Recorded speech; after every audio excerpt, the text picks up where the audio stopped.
Paris, la ville lumière, the city of light. But little do you know, there's another city underneath that's 20 meters deep, filled of tunnels, darkness, and secrets. Bienvenue to les Catacombs de Paris. As we descend 20 meters below, we will meet mystery, tragedy, rebellion, and even ghostly whispers. So if you dare, grab your tea, grab a blanket, and suivez-moi, follow me.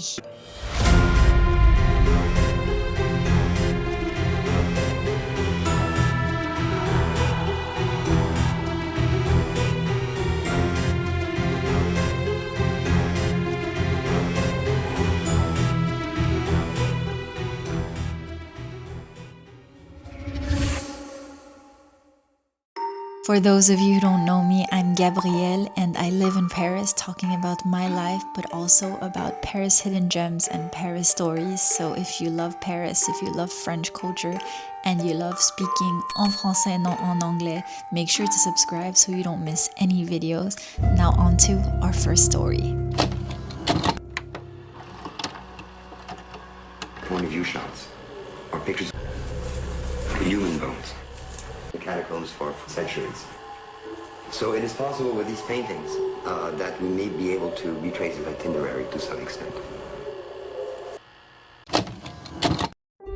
Now let's talk about the vanishing explorer, which is actually a reason why I decided not to film this video right inside the catacombs this time, because knowing all of these stories, hearing from people who have heard about people getting lost through filming documentaries or recording things or doing urbex exploration, ça m'a fait un peu peur. It actually really freaked me out, so I decided not to film it, even though I was there for a couple hours. It was in the early 1990s, dans les débuts des années 90, explorers discovered an abandoned camcorder that was actually discovered in the tunnels that was off limits. Footage starts calm actually when you look at it, when you look at the video, but quickly turns terrifying. The man actually walks de plus en plus loin, ventures like longer and longer. We realize that he's lost and twisting all the corridors and all the narrow tunnels, and that even the ceiling is very low, and that his breathing gets faster and faster, de plus en plus rapide, and that every step really echoes through the dark. And when I was there for a few hours, we really heard everything. Like there were times in the tunnels that it was just me, and I felt like y avait personne d'autre, there was no one. And what's weird is that in the camera recording, there was suddenly like flashes of lots of shadows. We could see like the rock walls, and then we can see the water dripping from the ceiling. A huge shadow fills the screen, and suddenly we hear like a loud bang, and then the camera hits the floor. We hear footsteps run and fade, and ça finit comme ça, and the recording ends that way. Silence. And the explorer, l'explorateur, was never found. On l'a jamais trouvé. No trace, no body, just the tape. Seulement l'enregistrement. French explorers call that area la zone interdite. Some say that the dead and the tunnels never forgive carelessness. Calling this story le prix d'un verre, the cost of a glass. So we are in November 1793, at the height of la Révolution. Philibert was a humble doorkeeper at Val-de-Grâce. He heard about this secret stash of a bottle of Chartreuse. Chartreuse is a French herbal liquor that was invented by monks, but at the time it was really like gold. He lights a single candle and decides to descend into the tunnels. He goes onto a long path with lots of twists, and you can see it's very damp. Even the ceiling is soaking wet.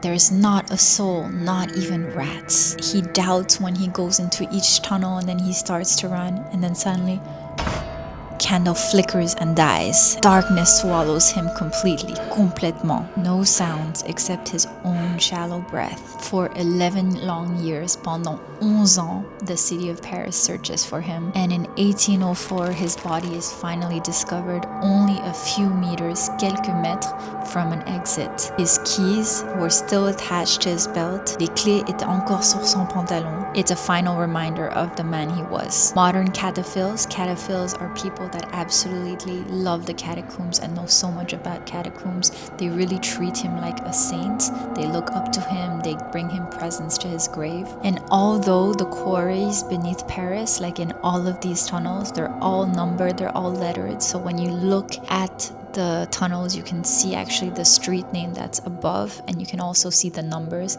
But this story is to tell us that no map can save us from the labyrinth of human error. Now take a moment to look around where we are right now. Skulls and femurs and bones are stacked onto layers and layers in all of the hallways of Les Catacombs. The skulls and femurs are stacked so well that they form shapes that you can see that they're forming arcs, they're forming crosses, and they're even forming hearts.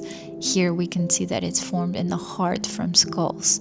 Louis-Étienne Héricard de Thury was the visionary engineer of the catacombs. He arranged the bones in a Baroque style and really had this vision, this imagination of how the catacombs would look like. Il y a beaucoup de symboles. There is so much symbolism. Some architectures actually mirror the same thing from what's above the ground. So for example, you can see that these arches, they actually mirror the Gothic architecture from what's above the ground, and in this case, there's also Notre Dame. Paris is a city of art, both above ground and below ground, even in the darkest of places. Not every story here is tragic, pas toutes les histoires sont tragiques. There is one story which is about the clandestine cinema, le cinéma clandestin. In 2004, which is actually very recent, a group of Parisian Cataphiles actually transformed one of the places into a cinema. L'ont transformé en cinéma. Behind a simple curtain, derrière un simple rideau, there were seats, there was the projector, there were lights, everything was set up. And there was even something really smart that it had a recording of barking dogs. So people would not actually, intruders wouldn't want to come parce qu'ils pensaient que c'était des chiens. Il y avait un enregistrement de chiens qui aboyaient. And when the police returned 3 days later, plus rien ne restait. Nothing was left. Everything was gone. The chairs, the projectors, the lights.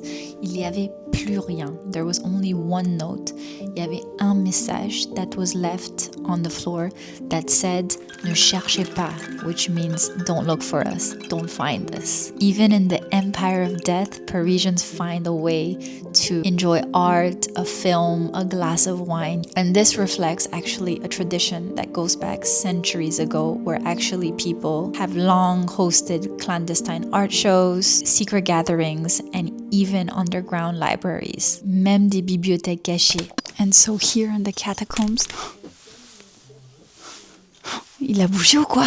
This is me when I was about to record a video and I thought I heard someone, que j'ai entendu quelqu'un, but it was actually just the bones themselves. And that's because dans les catacombes, it feels like everything echoes. Echoing system of a cave and dampness, and it's much colder than above.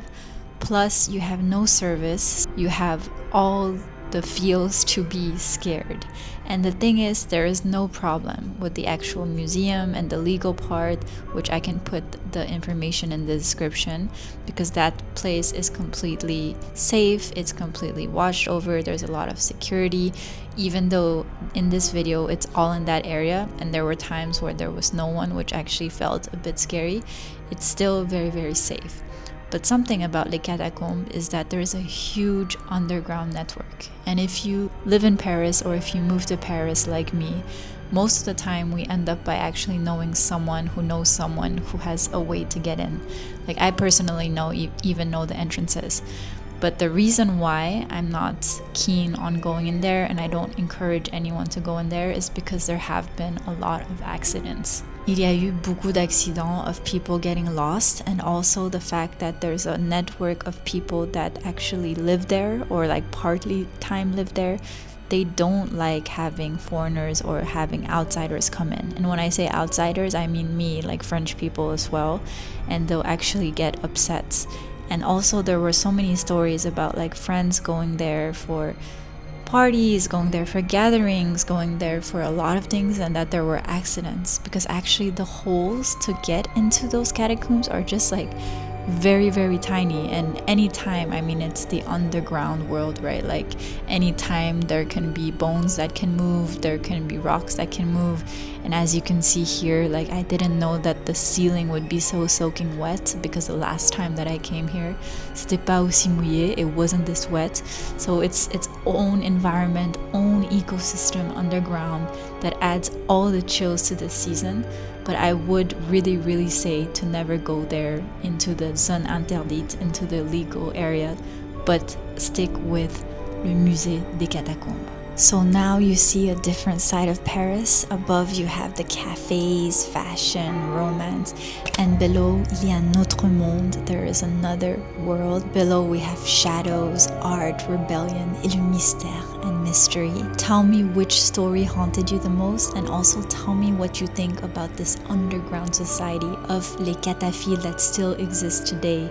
Would you dare to take part of it, or would you go down and explore? If you don't want to miss the next Paris haunted video, you can make sure to subscribe. If you want to see me actually exploring the catacombs and reacting to how I feel under there, you can go ahead and click on that video right there. And bonne chance et à bientôt!